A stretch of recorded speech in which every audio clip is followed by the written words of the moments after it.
اسی طرح سے قرآن حکیم سے یہ ثابت ہے کہ بالکل ابتدائی دور میں جو مکی دور ہے، بالکل اس کا ابتدائی زمانہ، سورہ نون کے آخر میں جو مذکور ہے کہ یہ کوشش کی گئی تھی کہ کچھ ایسے لوگوں کے ذریعے سے کہ جن کی قوت ارادی ان کی نگاہوں میں بہت مرتکز ہو جاتی ہے، یہ عملیات میں ایک خاص معاملہ یہ بھی ہوا کرتا تھا، اور اب بھی شاید کچھ لوگ یہ پریکٹس کرتے ہیں کہ اگر باقاعدہ ریاضت کر کے اپنی نگاہوں میں ایک خاص قسم کی تاثیر پیدا کر لی جائے، بلکہ مولانا امین احسن اصلاحی صاحب نے اس کا تذکرہ کیا تھا ایک مرتبہ جب زمانہ طالب علمی میں نے 2 تربیت گاہیں منعقد کی تھیں، اور اس میں درس قرآن مولانا اصلاحی صاحب نے دیا تھا کہ آج کل بھی بعض لوگ یہ کرتے ہیں کہ رات کے پچھلے پہر اٹھ کر نہا دھو کر سفید براق کپڑے پہن کر پھر بیٹھتے ہیں اور کسی بالکل سفید کاغذ پر ایک چھوٹا سا نقطہ لگاتے ہیں اور پھر نگاہوں کو اس پر جمانے اور مرتکز کرنے کی مشق کرتے ہیں۔ کتنی دیر تک پلک جھپکے بغیر آپ اس نقطے کو دیکھ سکتے ہیں۔ اگر یہ مشق کی جائے، یہ ایکسرسائز کی جائے، یہ ریاضت کی جائے تو آنکھوں میں ایک ایسی چمک پیدا ہو جاتی ہے کہ اگر گھور کر کسی کو دیکھا جائے تو اس کی قوت ارادی کو آپ مزمحل کر سکتے ہیں، وہ ایک دم دبا ہوا محسوس کرے گا اور آپ کا غلبہ اس کے اوپر ہو جائے گا نفسیاتی اعتبار سے۔ اسی طریقے کا کوئی عمل تھا جو نبی اکرم صلی اللہ علیہ وسلم پر بھی آزمایا گیا تھا۔ لَيَزْلَقُونَكَ یہ آیا ہے سورہ نون کے آخر میں، بِأَبْصَارِهِمْ لَمَّا سَمِعُوا الذِّكْرَ، یہ لوگ چاہتے ہیں کہ اپنی نگاہوں کے ذریعے سے آپ کو پھسلا دیں، آپ کے قدم ڈگمگا دیں، آپ کی قوت ارادی کو کچل دیں۔ لما سمعوا الذکر ویقولون انہ لمجنون، جس وقت کہ سورہ نون کے آغاز میں بھی آیا ہے تذکرہ کہ حضور کو کہا گیا کہ آپ کو جنون کا کوئی عارضہ ہو گیا ہے یا آپ پر کوئی آسیب آ گیا ہے، اور آخری آیت بھی جو ہے وہ آخری حصے میں پھر اسی کا یاد ہے، وَإِنَّهُمْ لَيُزْلِقُونَكَ بِأَبْصَارِهِمْ لَمَّا سَمِعُوا الذِّكْرَ وَيَقُولُونَ إِنَّهُ لَمَجْنُونٌ وَمِن شَرِّ حَاسِدٍ إِذَا حَسَدَ، اور حسد کرنے والے کے حسد سے جبکہ وہ حسد کرے۔ اب حسد کے ساتھ ہی نوٹ کر لیجئے، اگرچہ یہاں تو مذکور نہیں ہے، یہ نظر کا لگ جانا، عین العین حق، بعض روایات میں آیا حضور نے فرمایا اس کے اندر اثر ہے۔ انسان کسی حاسدانہ نگاہ کے ساتھ کسی پر نگاہ ڈالتا ہے، اس میں ایک زہر ہے، یہ نگاہیں مسموم ہیں، اس میں زہر ہے موجود، سمی اثرات ہیں اور اس کے اثرات وہ تو پڑتے ہیں۔ اور یہ جیسا کہ میں عرض کر رہا تھا کہ جدید دور میں جادو کے لیے بھی مثلاً حضور کے بالوں کی ضرورت پڑی، اور یہ جینیٹکس کے حوالے سے اور جینز کے حوالے سے بات آج سمجھ میں آ جائے گی، اس لیے کہ جن ارواح خبیثہ کے ذریعے سے آپ کو کام لینا ہے، وہ جادو تو وہاں پڑا ہوا ہے اس کنویں کے اندر، وہ جو بھی تاثرات ہیں انہیں تلاش کرنا ہے، ان اثرات کو اس شخص معین کو، جس شخص معین پر جادو کرنا مقصود ہے، اور اس کے وجود کا کوئی جز جس کے کہ وہی جینز ہوں گے کہ جو ان کے اپنے وجود کے ہیں، ان کے حوالے سے گویا کہ یہ ایک راستہ ہے، یہ اس کی آئیڈینٹیفیکیشن کا ایک ذریعہ ہے۔ اسی اعتبار سے یہ حسد یا یہ نگاہ کا لگ جانا، میں سمجھتا ہوں کہ آج کی فزکس اگر تھوڑی سی بھی آپ پڑھیں تو ریڈیشنز نگاہ پار ہو جاتی ہے انسان کے، ایسی بھی تو ریز ہے نا، ایکس ریز کیا ہے، آپ کے وجود میں سے گزر جاتی ہے، یہ ultraviolet infrared rays, یہ تمام کے تمام ایکس ریز، یہ کیا ہے، وجود کو چیر کر گزرتی ہیں، تبھی تو اس فلم کے اوپر اثر پڑتا ہے جو فلم کے پیچھے لگی ہوئی اور آپ سامنے کھڑے ہوئے ہیں، آپ کی ہڈیاں علیحدہ نظر آ رہی ہیں اور گوشت جو ہے وہ علیحدہ نظر آ رہا ہے، یہ تمام چیزیں آج سمجھ میں آتی ہیں۔ اور وہ فوٹونز جن کا میں نے ابھی عرض کیا 1 ملین 5 دفعہ کہیے، 30 صفریں لگائیے ایک پر تو 1 ملی میٹر کا اتناواں حصہ جو ہے وہ ایک فوٹون ہے، یہ تو وجود کے اندر سرایت کر کے کہیں سے کہیں نکل جانے والی چیزیں۔ ان ریڈیشنز کے حوالے سے ایٹمک ایکسپلوژن جو ہے اس کی ریڈیشن ہے، جو آپ کو معلوم ہے کہ جو ذرا ذرا سے حادثے ہو رہے ہیں، چرنوبل میں ہوا ہے، کہیں ہو گیا تھا بھوپال میں، اور اس کی پھر ریڈیشنز کے کیا کیا اثرات ہوئے، وہ شے نظر تو نہیں آتی، غیر مرئی چیزیں۔ آج کی دنیا میں جب آپ ESP کو مان رہے ہیں، ایکسٹرا سینسری پرسیپشن، نہ آپ کے کانوں کے ذریعے سے آپ کو پرسیپشن حاصل ہوئی ہے، نہ آنکھوں کے ذریعے سے، آپ کے سینس آرگنز انوالوڈ ہی نہیں ہے، but you are having perception, extra sensory perception. اسی طریقے سے ٹیلی پیتھی ہو رہی ہے، ایک بات آپ اپنے دل کے اندر، اپنے ذہن کے اندر جماتے ہیں، مرتکز کرتے ہیں، اور جس شخص کے ساتھ آپ چاہتے ہیں رابطہ، اس تک اس بات کو منتقل کر دیتے ہیں۔ یہ سب کچھ کیا ہے؟ اس کے بعد تو اس دور میں بھی اگر کوئی لوگ بات کریں، من شر حاسد اذا حسد، اور عقد کے ساتھ اس کو جوڑا گیا ہے، ومن شر النفاثات فی العقد ومن شر حاسد اذا حسد۔ لیکن محض ردیف یا قافیہ یا فواصل کی رعایت سے قرآن میں کچھ نہیں ہے، وہ اس کا ایک فیکٹر، اس کا ایک عامل ہو سکتا ہے، لیکن محض اس کی بنا پر نہیں مانا جائے گا۔ تو اس میں یقیناً کوئی اور حکمت ہے، اور وہ حکمت تقسیم کی گئی ہے۔ ہمارے مفسرین نے تو اس کو یوں بیان کیا ہے کہ ایک حسد وہ ہے کہ جو دل میں پیدا تو ہے، آدمی کے اندر ہے، لیکن یہ کہ وہ اس کو، یعنی اس کو باقاعدہ کوئی ایک ہمت کے ساتھ اور اپنے ایک عزم کے ساتھ، ارادے کے ساتھ بروئے کار نہیں لا رہا، تو اس حسد کے اثرات نہیں ہوں گے، اس سے پناہ مانگنے کی ضرورت نہیں ہے۔ میں اس کو اس انداز میں تو میرا ذہن سے قبول نہیں کرتا، اس لیے کہ حسد اگر پوٹینشلی ہے اندر تو اس کے اثرات ہوں گے، وہ ریڈیشن تو ہوگی، چاہے اس کا ارادہ ہو چاہے نہ ہو، وہ کیفیات جو ہے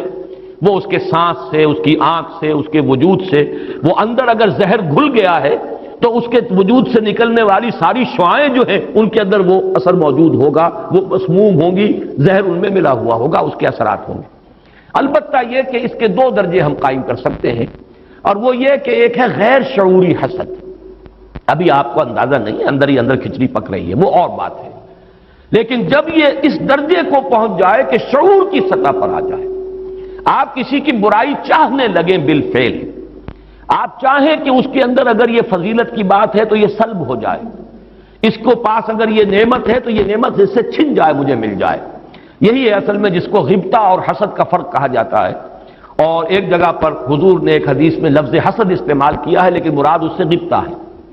لا حسد الا فی اثنین، کوئی حسد نہیں کیا جانا چاہیے سوائے دو اشخاص سے، ایک وہ جسے اللہ نے علم دیا ہے اور وہ علم پھیلا رہا ہے، تو اس سے بھی اگر حسد پیدا ہو جائے تو کوئی بری بات نہیں، کوئی اچھی بات ہی ہے، اور ایک یہ کہ کسی کو اگر دولت دی ہے اور وہ دولت پھیلا رہا ہے اور عام کر رہا ہے، لوگوں کو اس کے خلق کے لیے خرچ کر رہا ہے، تو اس سے بھی حسد۔ لیکن یہاں حسد غبطہ کے معنی میں، غبطہ یہ ہے کہ کسی میں کوئی خیر آپ کو نظر آئے تو آپ اللہ سے دعا کریں پروردگار مجھے بھی یہ خیر عطا کر دے، یہ غبطہ ہے۔ اور حسد یہ ہے کہ اس سے یہ شے چھن جائے، یہ ہے در حقیقت کہ جو بری شے ہے کہ کسی نعمت کا کسی دوسرے شخص سے سلب ہو جانا، اس کی خواہش جب پیدا ہو جائے اور جب یہ شعوری سطح پر آ جائے، یعنی ایک ہے اس کا ایک وہ جو جس سے کہ ابھی اتنی اس کی انٹینسٹی نہیں ہے کہ اس سے وہ ریڈیشن ہو،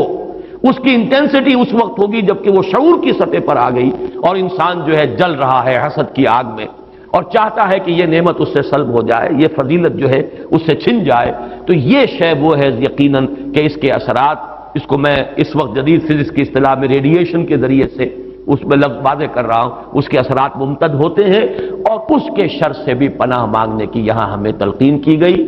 تلقین محمد الرسول اللہ صلی اللہ علیہ وسلم کو ہوئی اور آپ کی وساطت سے ہم سب کو ہو رہی ہے۔ قل اعوذ برب الفلق من شر ما خلق ومن شر غاسق اذا وقب ومن شر النفاثات في العقد ومن شر حاسد اذا حسد۔ میں جب بھی یہ سورت پڑھتا ہوں تو اگرچہ یہ کہیں مجھے یعنی کوئی معصور تو یہ شے نہیں ملی ہے، لیکن اس کے فوراً بعد بالکل کسی تصنع کے بغیر میرے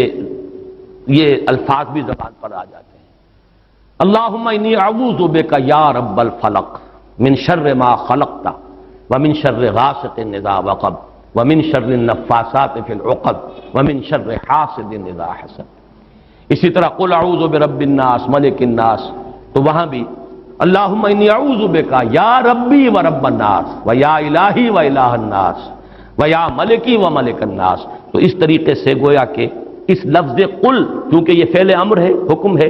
تو اس پر ہم اگر فوری طور پر اس کی تعمیل کیا کریں تو یہ اگرچہ معصور نہیں ہے، میں صرف اپنے ذوق کی بات کہہ رہا ہوں، اور بہرحال اس میں کوئی شے ممنوع نہیں ہے، دعا تو ہم مانگ سکتے ہیں، تو دعا ہی کی شکل ہے، تو جو الفاظ ہمیں اللہ نے تلقین کیے ہوں انہی کے حوالے سے ہم وہ دعا مانگے، تعوذ کریں۔ قل اعوذ بک، قل کو چھوڑ دیجئے، اعوذ بک، اللہم انی اعوذ بک یا رب الفلق من شر ما خلقت. اب یہ خلقہ کی بجائے مخاطب کیونکہ ہم کر رہے ہیں اللہ کو، من شر ما خلقت، آگے جو کہ تو الفاظ رہیں گے ان میں کوئی تبدیلی کی ضرورت نہیں ہے. مولانا محمد قاسم نانوتوی دیوبند کے مؤسسین میں سے، مولانا رشید احمد گنگوہی اور مولانا محمد قاسم نانوتوی رحمہم اللہ، یہ دو ہیں اصل میں یہ دارالعلوم دیوبند کے مؤسس، اس کی ابتدا کرنے والے. ان کے شاگرد شیخ الہند، ان کے شاگرد علامہ شبیر احمد عثمانی، تو انہوں نے یہی الفاظ لکھے ہیں کہ استاد الاستاذ نے جو بات لکھی ہے وہ میں بیان کر رہا ہوں. ویسے یہ کہ مولانا عبدالعزیز شاہ عبدالعزیز رحمۃ اللہ علیہ نے بھی اس پر کوئی کتاب لکھی ہے، وہ بہرحال میری نظر سے نہیں گزری. وہ تمثیل اب میں بیان کر رہا ہوں، بڑی پیاری تمثیل ہے. انہوں نے تمثیل یہ دی ہے کہ اگر کوئی باغبان یا کوئی اور کھیتی کرنے والا جو ایک پودا لگاتا ہے، کوئی فصل ہے اس کا کوئی ایک جو ہے بیج یا دانہ پھوٹا ہے، اب یہ جو پودا ہے باغبان یہ چاہتا ہے یہ پروان چڑھے، پھلے پھولے، اسے کوئی گدن نہ پہنچے، کوئی نقصان نہ ہو، اس کی حفاظت کا بندوبست کرے گا تاکہ جس کام کے لیے یہ پودا لگایا وہ مقصد حاصل ہو. پودا تو مقصود نہیں ہے، مقصود تو اگر آم کا پودا ہے تو آم کا پھل اس سے حاصل کرنا مقصود ہے. تو چار قسم کی اس کے اوپر آفات آ سکتی ہیں. پہلی آفت مثلاً حیوانات، جو سبزی خور حیوان ہے وہ اسے کھا نہ جائے، لہذا کوئی جالا آپ اس کے گرد جالی لگاتے ہیں، کوئی باڑ لگاتے ہیں، اس سے بچاتے ہیں. اور یہ جو جانور آ کر کھائے گا، بکری فرض کیجیے کھا جاتی ہے آ کر، تو یہ کوئی اس کی نیت آپ کو ضرر پہنچانے کی نہیں ہے، یہ اس کی طبعی ایک خاصیت ہے، یہ تو اس کی جبلت ہے، یہ اس کی طبیعت ہے، اس کا تقاضا ہے. آپ سے کوئی دشمنی نہیں ہے اس سے، بلکہ یہ کہ در حقیقت اس کی اپنی طبعیت کا ایک تقاضا ہے. چنانچہ وہ شعر بھی انہوں نے کوٹ کیا ہے، نیش اقرب ناز پے کی نست اقتضائے طبیعتش ای نست. بچھو جو ڈنک مارتا ہے تو یہ آپ سے کوئی دشمنی اسے نہیں ہے، یہ اس کی طبیعت کا، اس کی جو بھی جبلت ہے اس کا تقاضا ہے. سانپ کے بارے میں بھی آپ کو معلوم ہے کہ عام طور پر اگر اس کو آپ کوئی نقصان نہ پہنچائیں، پاؤں پڑتا ہے سانپ پر تو وہ ڈنک مارتا ہے اور ڈستا ہے، ورنہ عام طور پر وہ حملہ نہیں کرتا. یہ اس کے دفاع کا ایک جز ہے، اس کی خلقت کا ایک جز ہے. ایک خطرہ تو یہاں سے آیا، آپ نے باڑ لگا دی، آج کل جو ہے جالی لگا دی جاتی ہے لوہے کی. دوسرا یہ کہ اس پودے کو نشو و نما کے لیے جو چیزیں ضروری ہیں اس کی کوئی روک ہو جائے. مثلا اسے دھوپ چاہیے، کوئی ایسی چیز آڑے آ جائے کہ دھوپ کی تمازت اس تک پہنچے ہی نہ، کوئی شے ایسی سایہ کی اس کے اوپر کیے رہے. یا پانی اسے چاہیے، پانی کے سوتے خشک ہو جائیں، یہ دوسری آفت ہے، پودا مرجھا جائے گا، کمڑا جائے گا، ختم ہو جائے گا. تیسری چیز یہ کہ اس پر کوئی پالا پڑ جائے، اوپر سے اولے پڑ جائیں، پالا پڑ گیا، یعنی اس کی جو حرارت غریزی ہے جس سے کہ اس کی یہ پورا وجود جو ہے وہ حرارت غریزی جو ہے وہ ختم ہو جائے، اس کے نتیجے میں بھی وہ پودا ختم ہو جائے. اور آخری شکل یہ ہے کہ کوئی دشمن ہے حاسد اور وہ آئے اسے اکھاڑ کے پھینک دے آپ کو نقصان پہنچانے کی نیت سے. یہ چار آفات ہیں جو اس پودے کے اوپر ممکنہ طور پر وارد ہو سکتی ہیں. یہی چار ہیں، قل اعوذ برب الفلق من شر ما خلق. یہ وہ خلقت میں جو شر مضمر ہے، وہ اس کے خلقت کا جز ہے. نیش اقرب ناز پے کی نست اقتضائے طبیعتش کی نست، یہ تو اس کی طبیعت کا، خلقت کا، اس کا تقاضا ہے. دوسرا یہ ہے کہ وہ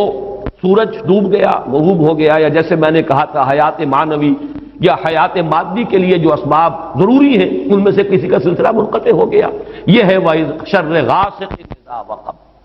تیسری چیز کہ جو در حقیقت جادو کے ذریعے سے ہوتی ہے کہ اندر آپ کے کوئی ایسی شے ہو گئی جس سے آپ کے طبائع اور قوائے طبیعت جو ہے وہ کچھ شل ہو کر رہ جائے. یہ اندر سے حرارت غریزی جیسے اس پودے کی ختم ہو گئی، پالا پڑ گیا. جادو کا اثر یہی ہوتا ہے. یا تخبطہ الشیطان من المس جیسے آیا ہے کہ ایسی کیفیت ہو گئی کہ جیسے حواس پورے طور پر بجا نہیں ہے، حواس پورے طریقے سے قائم نہیں ہے، مجتمع نہیں ہے. تو یہ کیفیت جو ہے یہ ومن شر النفاثات فی العقد ومن شر حاسد اذا حسد، جیسے ایک دشمن نے آ کر دشمنی اور آپ کو غضب پہنچانے کے لیے، دشمنی نکالنے کے لیے پودے کو اکھاڑ کے پھینک دیا، ایسے ہی حاسد جو ہے وہ آپ کی